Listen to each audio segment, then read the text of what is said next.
Bismillahirrahmanirrahim. Assalamualaikum warahmatullahi wabarakatuh.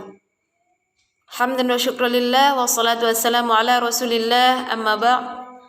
Pertama-tama puji syukur kita kehadirat Allah Subhanahu wa taala yang mana telah memberikan kita kesehatan, kesempatan serta kelapangan waktu sehingga kita dapat menjalankan diskusi kita pada saat ini, khususnya pada hari ini. Tak lupa juga salat berangkaikan salam kepada baginda Rasulullah sallallahu alaihi wasallam. Allahumma shalli ala sayyidina Muhammad wa ala ali sayyidina Muhammad, yang mana hanya syafaat beliaulah nantinya akan kita harapkan di yaumil mahsyar kelak. Amin amin ya rabbal alamin. Yang terhormat kepada Ibu Riris Nur Khalidah Rambe MPD selaku dosen mata kuliah Bahasa dan Sastra Indonesia di kelas rendah, yang mana akan memantau jalannya diskusi kita pada hari ini. Dan tak lupa juga yang tersayang kepada teman-teman PGMI 5 dan pada saat ini pejuang sarjana. Di sini saya Wirdania Nasution selaku moderator akan memperkenalkan anggota dari kelompok 1, yaitu yang pertama Saudari Putri Pramestianingrum, yang kedua Saudari Noveria Fradila, dan yang ketiga Saudara Yasir. Kami dari kelompok 1 akan membawakan materi tentang pembelajaran membaca di kelas rendah, dan diharapkan kepada teman-teman atau para audiens kalian untuk mengikuti diskusi hari ini dengan kondusif. Agar diskusi kita nantinya menjadi berkah, alangkah baiknya kita buka diskusi ini dengan mengucapkan basmalah. Bismillahirrahmanirrahim. Baiklah, di sini saya akan menjelaskan tentang pengertian pembaca pemula. Membaca permulaan merupakan tahap awal dalam belajar membaca yang difokuskan kepada mengenal simbol-simbol atau tanda-tanda yang berkaitan dengan huruf-huruf sehingga menjadi pondasi agar anak dapat melanjutkan ke tahap membaca permulaan. Baiklah, saya akan menjelaskan materi kedua tentang tujuan pembaca pemula. Tujuannya adalah mengembangkan kemampuan siswa untuk memahami dan melaksanakan cara membaca dan menulis dengan baik dan benar. Kedua, melatih dan mengembangkan kemampuan siswa untuk mengenal dan menulis huruf-huruf abjad. Yang ketiga, melatih dan mengembangkan kemampuan siswa agar terampil mengubah tulisan menjadi suara dan terampil menulis bunyi atau suara yang didengarkannya. Yang keempat, mengenal dan melatih siswa untuk mampu membaca dan menulis sesuai dengan teknik-teknik tertentu. Kelima, melatih keterampilan siswa untuk memahami kata-kata yang dibaca atau ditulis dan mengingat artinya dengan baik. Keenam, melatih keterampilan siswa untuk dapat menetapkan arti tertentu dari sebuah kata dalam konteks kalimat. Yang ketujuh, memupuk dan mengembangkan kemampuan siswa untuk memahami, menuliskan, dan menikmati keindahan cerita bahasa Indonesia. Yang ke-8, mengungkapkan ide atau pesan sederhana secara lisan ataupun tertulis. Adapun keterampilan berbahasa. Keterampilan berbahasa dapat dibagi menjadi dua, yaitu 1. Keterampilan bersifat menerima atau reseptif yang meliputi keterampilan membaca dan menyimak. Yang kedua, keterampilan yang bersifat mengungkap atau produktif yang meliputi keterampilan menulis dan berbicara. Kemudian ada jenis-jenis membaca. Jenis-jenis membaca yang pertama itu ada membaca teknik.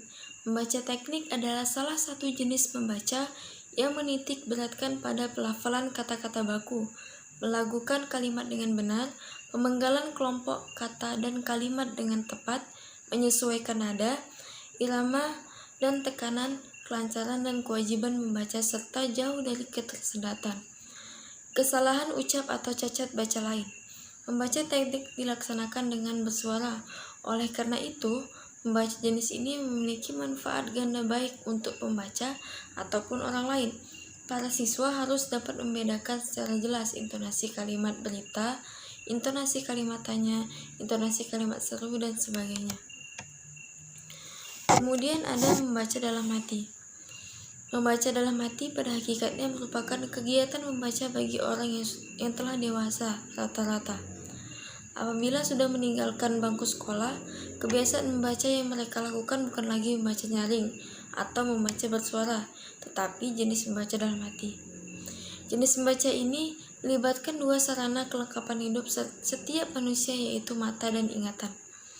Sebenarnya, untuk anak-anak sekolah dasar, membaca dalam hati yang hanya melibatkan media mata dan ingatan itu belum dapat dilaksanakan dengan mutlak. Kemudian yang ketiga itu ada membaca cepat. Membaca cepat bukan berarti jenis membaca yang ingin memperoleh jumlah bacaan atau halaman yang banyak dalam waktu singkat. Pelajaran ini diberikan dengan tujuan agar siswa sekolah dasar dalam waktu yang singkat dapat membaca secara lancar dan dapat memahami isinya atau tepat dan cermat. Kemudian ada metode dalam pembelajaran membaca. Yang pertama itu ada metode eja, yang kedua ada metode bunyi dan abjad, yang ketiga ada metode suku kata dan metode kata, yang keempat ada metode global, yang kelima ada metode SAS atau struktural analitik sintetik. Saya akan menjelaskan tentang metode eja dan metode bunyi dan abjad. Yang pertama itu ada metode eja. Metode ini dimulai dengan mengenal huruf alfabet. Peserta didik diperkenalkan dengan suku kata dan kata tersebut dirangkai menjadi sebuah kalimat. Contoh, B, A, J, U dibaca B, A, Ba, J, Uju digabung baju. Proses pembelajaran ini dapat dikatakan pengenalan kalimat-kalimat sederhana. Dalam pemilihan bahan ajar, membaca dan menulis permulaan hendaknya dimulai dari hal-hal yang konkret menuju hal-hal yang abstrak. Hal-hal yang mudah, akrab, familiar dengan kehidupan anak menuju yang sulit dan mungkin merupakan sesuatu yang baru bagi anak.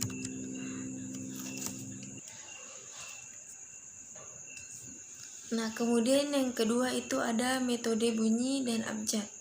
Proses pembelajaran membaca permulaan dengan metode bunyi hampir sama dengan metode eja, hanya saja perbedaannya terletak pada sistem pelafalan abjad atau huruf. Misalnya, huruf C dilafalkan C, D dilafalkan D, G dilafalkan G, P dilafalkan P, W dilafalkan W, dan sebagainya. Dengan demikian, kata mama dieja menjadi ma, ma, mi, mi, dibaca mami. Metode abjad yaitu ma, ma, mi, mi. Metode ini sebenarnya merupakan bagian dari metode eja. Prinsip dasar proses pembelajarannya tidak jauh berbeda dengan metode eja atau abjad. Dan selanjutnya yaitu yang ketiga, metode suku kata dan metode kata.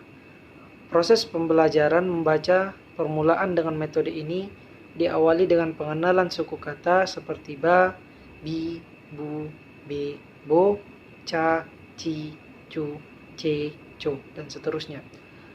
Kegiatan ini dapat dilakukan dengan proses perangkaian kata menjadi kalimat sederhana.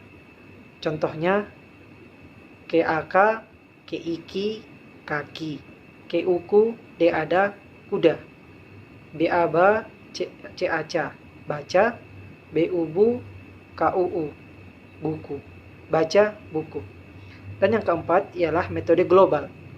Sebagai contoh, di bawah ini merupakan bahan ajar untuk membaca, menulis permulaan yang menggunakan metode global. Yang pertama ialah memperkenalkan gambar dan kalimat, dan yang kedua ialah menguraikan salah satu kalimat menjadi dua kata. Kata menjadi suku kata menjadi huruf. Misalnya ini pipi, i, n, i, pip, pip, ini pipi. Dan yang kelima ialah metode SAS atau struktural analitik sintetik. Proses penguraian dan penganalisisan dalam pembelajaran membaca menulis permulaan dengan metodisasi yaitu kalimat menjadi kata, kata menjadi suku kata menjadi huruf-huruf. Metode yang biasa digunakan untuk proses pembelajaran membaca dan menulis permulaan bagi siswa yang pemula. Demikianlah presentasi kami pada hari ini. Bila mana ada kata-kata yang salah atau perbuatan kami yang salah, mohon dimaafkan. Wassalamualaikum warahmatullahi wabarakatuh.